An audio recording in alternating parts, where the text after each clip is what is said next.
Shalom, queridos, a paz do Senhor Jesus Cristo. Vamos continuar essa série maravilhosa no livro de Salmos. Deus é glorificado nas suas obras e na sua bondade para com os homens. Salmo de Davi, para o cantor Mor, sobre Gitite. Amado, esse salmo mostra que o homem, embora foi feito um pouco menor que os anjos, ele recebeu de Deus a oportunidade, de, ao receber Jesus, ser feito o corpo de Cristo. Portanto, ao mesmo tempo que o homem, em sua condição humana, é apenas pó, barro, isso nos chama humildade, isso nos chama simplicidade, que toda a honra e toda a glória é do Senhor. Por outro lado, o privilégio e a responsabilidade de compreendermos que podemos ser corpo de Cristo, como disse 1 Timóteo, que nós possamos ser fiéis, Cuida de ti da doutrina, porque fazendo assim, salvarás tanto a ti como os que te ouvem. Aleluia! Vamos cuidar bem da nossa alma, pessoal, para que possamos chegar à maturidade que glorifica a Deus, aos frutos. Cada vez mais, muito fruto, muito fruto, tá bom, queridos? Portanto, precisamos compreender que a glória de Deus em nós é para a glória dele, mas ela deve ser percebida em nós. Veja que coisa tremenda, pessoal. A glória de Deus em nós é a glória de Deus, só para a glória de Deus. Mas é a glória de Deus em nós, Cristo em nós, esperança da glória. Então, é importante que as pessoas vejam, como diz em 1 Coríntios 4:1, que os homens nos considerem dispenseiros de Deus, homens e mulheres de Deus, que eles possam discernir a unção do Espírito Santo em nós para a glória de Deus. Não é o que diz em Mateus 5, assim brilha a vossa luz diante dos homens, para que vejam as vossas boas obras e glorifiquem ao Pai. Essas boas obras não existiam antes de termos o Espírito Santo.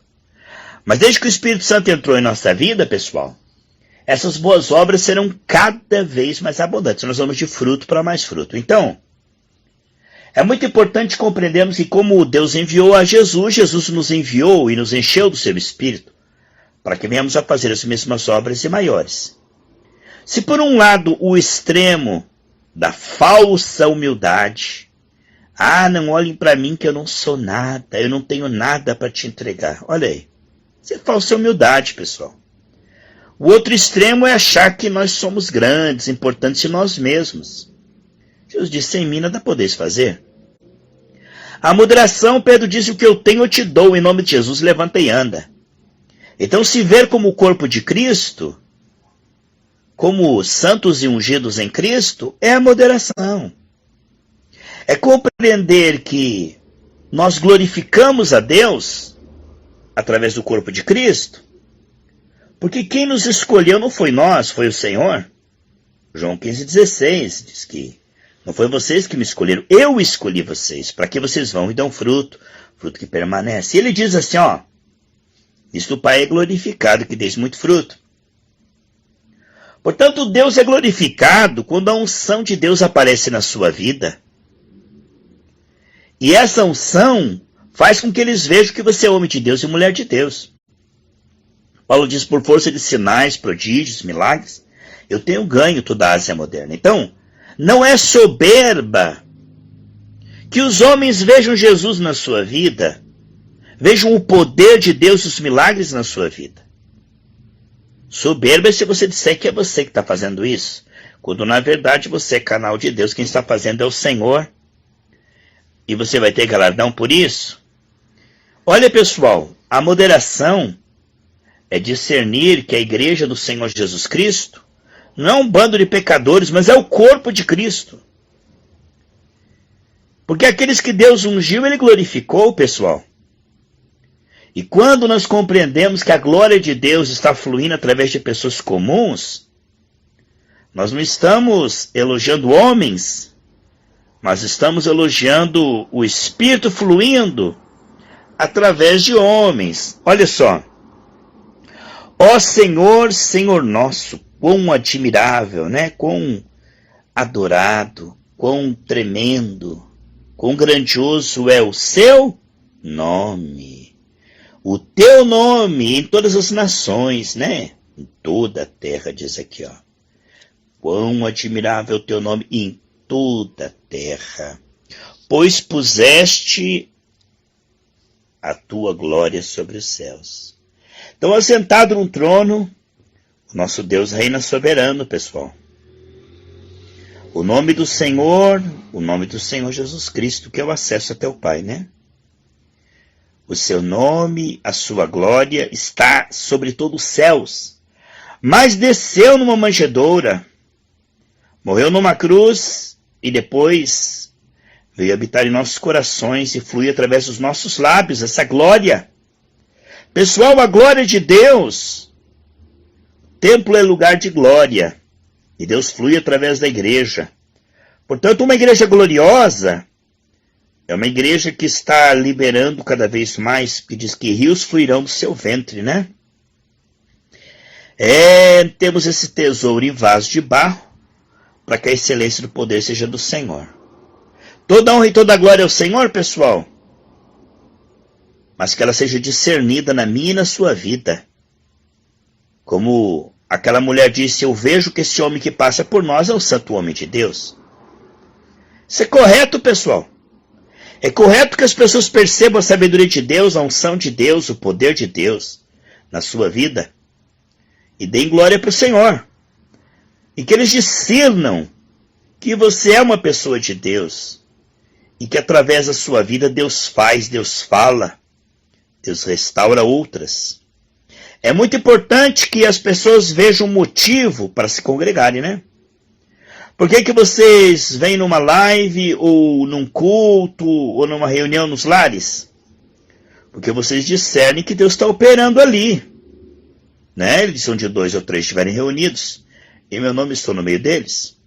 E a evidência dessa reunião, que não é em vão, é que quando eu e você oramos, Deus confirma com sinais, milagres, maravilhas, prodígios, para a glória dele.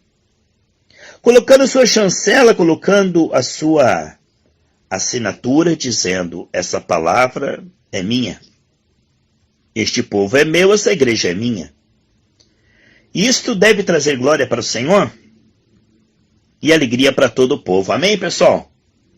Fique tão feliz porque a missionária Luciane se aproximou dessas lives, pessoal, e tem participado e estava praticamente desenganada pela medicina, não conseguia caminhar, 2 pessoas às vezes para carregá-la.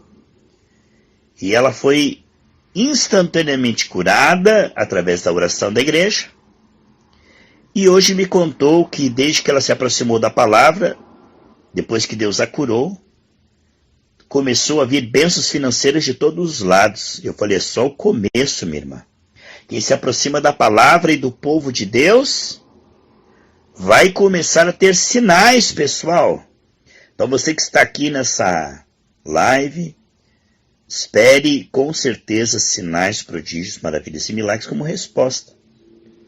É o que Deus faz naquele que se achega a Ele, achegai-vos a Deus, Ele se achegará a você. Se achegar a palavra, se achegar a Cristo, né? Porque o nome de Cristo é a palavra de Deus. Então, vemos que Deus está trabalhando em nossos corações, pessoal, mas também em nossa saúde, finanças, família, ministério.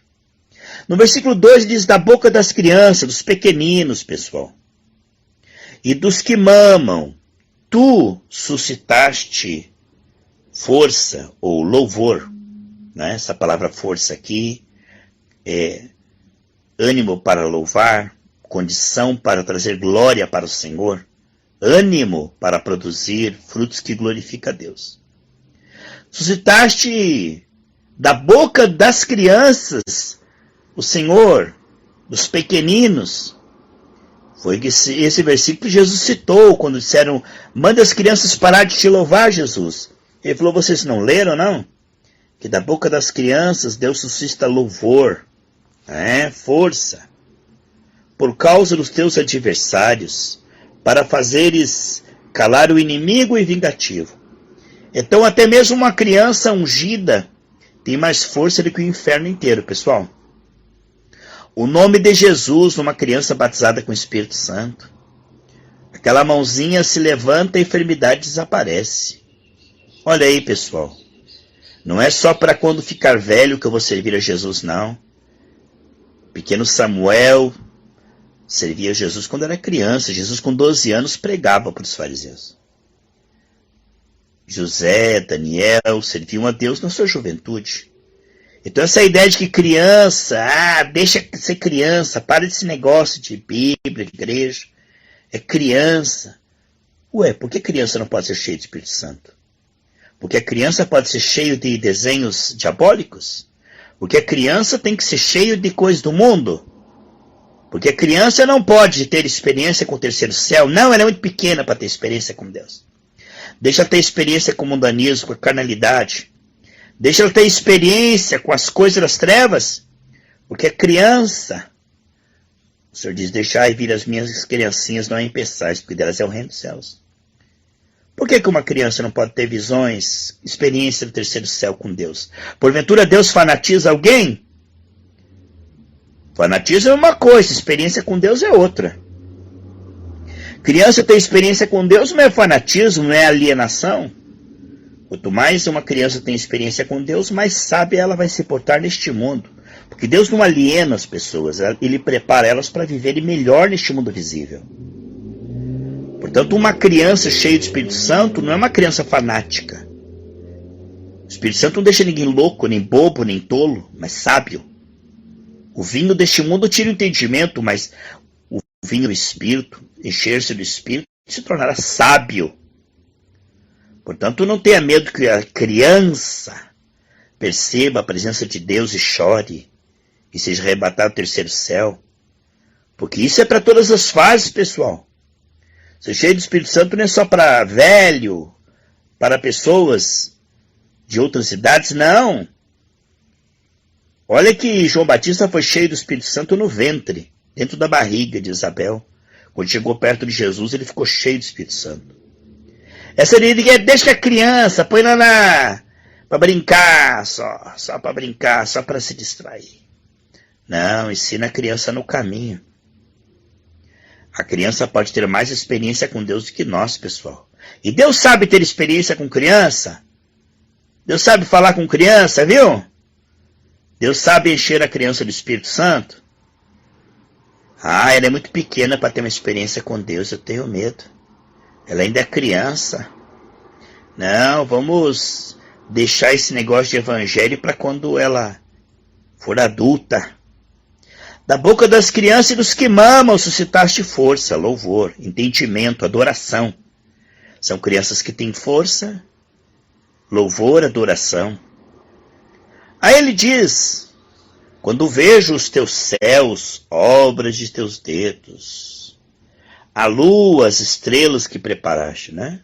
Então, olha aqui, Davi está falando. Quando eu contemplo, Senhor, a grandeza das galáxias, planetas, Vênus, Saturno, Terra, Marte, meu Deus. Quando eu vejo, a sabedoria, a grandeza do Senhor.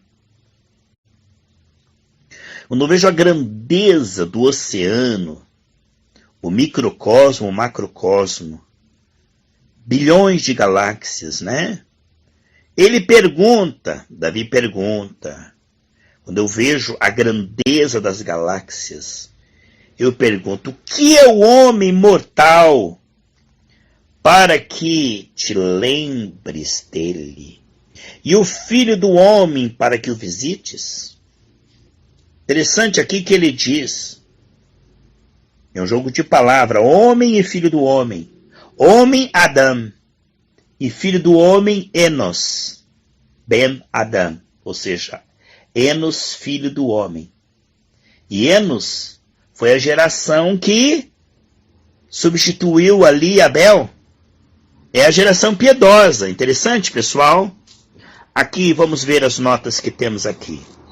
Vamos ver aqui as notas no rodapé. Aqui o 8, do 1 ao 9. O Salmo de Davi é um salmo de natureza, da natureza que mostra a pequenez do homem físico e a grandeza de Deus. Embora o homem seja minúsculo, em relação ao imenso universo, ele é, entretanto, o pináculo, a obra-prima, né? Masterpiece da criação. E objeto cuidadoso, objeto do cuidado atencioso de Deus. Aí, Senhor, Senhor nosso, o nome pessoal de Deus, em associação ao título, significa mestre soberano. Amém? Aí aqui no texto, aqui, ó, vamos ver aqui, palavra-chave. 8.5 diz, honra. No dicionário de Strong, essa palavra, adar, ela significa, grego, né? Esplendor, honra, significa glória, adorno, magnificência, entendeu? Beleza. Este substantivo vem do verbo adar, honrar, glorificar, tornar esplêndido.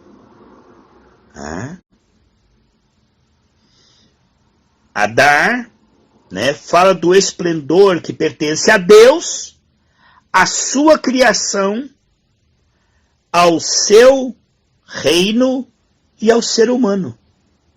Feito à imagem de Deus, a visão bíblica do ser humano é mais elevada e mais digna do que qualquer outra visão. Neste sentido, Deus realmente coroou o ser humano com esplendor, apesar de sua relativa pequenez diante do vasto céu. Outro uso bem conhecido de adar está na expressão a beleza da santidade, Salmo 96:9. O esplendor da santidade é uma beleza maior ou até mesmo do que a glória da natureza. A santidade de Deus, ela é mais bela do que a natureza, né? O Criador é maior que a sua criação. Aqui ele diz aqui no versículo 2, crianças, Jesus usou a primeira frase deste versículo, tá? Para justificar o fato de estar sendo adorado como Messias pelos mais novos, lá em Mateus, não é? No capítulo 21:16. A Septuaginta, a Bíblia em grego, da qual Jesus tirou esta citação, considera a palavra hebraica força, possa ser melhor traduzida como louvor. Amém, pessoal? Força para adorar, para servir a Deus. O versículo 3, céus, nenhuma descoberta científica feita por astrônomos, versículo 3, ou biólogos, versículo 7 e 8, nega o significado e o valor único dos seres humanos, como seres criados. Então você vê que os astrônomos veem a grandeza do cosmos, mas veem a grandeza da criação do homem, que é a coroa da criação, né, pessoal? O homem é eterno. Os céus e a terra serão consumidos pelo fogo. Deus vai criar novos céus e nova terra, mas nossa alma é eterna. Né, pessoal? Deus colocou a eternidade no coração do homem. Aqui está, ó. 8:4 diz assim: homem, filho do homem, né, no hebraico aí, ó. Enoch ben Adam. Enos. Homem na fraqueza, homem na origem, ou seja, da terra. Filho do homem é um título aplicado ao Messias no Novo Testamento. E o autor de Hebreus, como também Paulo em 1 Coríntios 15:27, aplica essa passagem especificamente a Jesus, Hebreus 2:6. Então o ser humano foi feito um pouco menor do que os anjos, né? Não evoluiu um pouco mais do que os macacos? Veja só. Então, Deus fala que o homem é um pouco menor que os anjos. Não fala que ele evoluiu um pouco mais que os macacos, não é? Isso aí é teoria furada. Existe uma separação clara entre homem e animal. A palavra para anjos, hebraico Elohim, tem no Antigo Testamento significado de Deus, deuses ou seres sobrenaturais. A Septuaginta prefere traduzir por anjos, assim como o autor de Hebreus 2,7. O fizeste um pouco menor que Deus. O fizeste um pouco menor que os anjos. Entende? São duas interpretações possíveis, tá? Aí no versículo 6, domínio. Isto é um paralelo descrição do primeiro Adão em Gênesis 1, 26 a 28, que Deus criou o homem para que ele tivesse domínio, tá? Vamos lá então, continuando aqui. Muito bom esse estudo, né? Quando eu vejo os céus, eu pergunto, o que é o homem mortal? Na verdade, o corpo é mortal, né, pessoal? Porque o homem, a sua alma é eterna. Você não vai passar a eternidade no céu, vai passar a eternidade no inferno, né? Então a alma do homem é eterna. O que é o homem mortal para que o lembres dele? E o filho do homem para que o visite? Contudo, um pouco menor o fizeste do que os anjos, né? Olha aí, ó. E de glória e de honra o coroaste. O homem perdeu isso aí. Essa coroa de honra e de glória ele perdeu por se vender ao inimigo. Mas Deus devolve isso. A honra e a glória, a honra é devolvida pelo sangue de Jesus, que nos faz dignos novamente. Entende, pessoal? A honra o homem recebe de volta, porque ele estava desonrado, pobre, cego, nu, miserável, né? Contaminado, caído, né? Culpado, desonrado pelo pecado. A honra vem pelo sangue de Jesus, com vestes para entrar no céu, vestes brancas. E a glória vem pela presença do Espírito Santo. A glória é essa unção que nos dá sabedoria, fruto, obras, boas obras, entendeu? Então, honra e glória, santo e ungido. Santo em Cristo, ungido no Espírito. Tá vendo? Fazes com que ele tenha domínio sobre as obras das tuas mãos. Então, Deus invisível, governando o mundo visível através de Adão. E hoje através da igreja, Efésios 3,10. Tudo puseste debaixo dos seus pés. Tá vendo? Então, Deus colocou tudo debaixo do domínio do homem. O homem passou para o inimigo esse domínio. Mas graças a Deus que Jesus veio, colocou tudo debaixo dos seus pés. A igreja, Efésios 1, 22, 23. Pois tudo debaixo dos cabelos dos seus pés. Escabelo dos seus pés. Então nós vemos aqui que novamente Deus devolve pela graça essa condição. Já diz, todo o poder me foi dado nos céus e na terra, portanto vão em meu nome. Aí todas as ovelhas e bois, assim como os animais do campo. Então ele fala dos seres vivos, não é? As aves dos céus, os peixes do mar e tudo o que passa pelas veredas dos mares. Aí ele fica admirado com essa sujeição de tudo, no visível, no invisível, dessa grandeza de Deus no homem, dessa sabedoria de Deus de colocar do seu espírito no pó, no barro, e elevar o homem a filho, a herdeiro, a casa de Deus, né, pessoal? Como pode, né? Deus olhar para nós tão falhos, mas é pelo sangue de Jesus. Ó Senhor, Senhor nosso, quão admirável é o teu nome em toda a terra. Ele repete o que ele falou no versículo 1 lá. Ó Senhor, Senhor nosso, quão admirável é o teu nome em toda a terra. Ele está dizendo, ó Deus, diante disto, eu fico impactado, maravilhado. Eu fico estupefato, eu fico impressionado. E nós também, né, meus irmãos? Que Deus te abençoe. Foi muito bom. Muito bom estudar a Bíblia com vocês, hein, queridos? Que Deus te abençoe e te deixe uma grande bênção por você ter estudado essa palavra comigo, tá? Que Deus deixe na sua vida uma grande bênção por você estar meditando a palavra. Aquele que medita nessa palavra, tudo que fizer prosperará. Um grande abraço, shalom.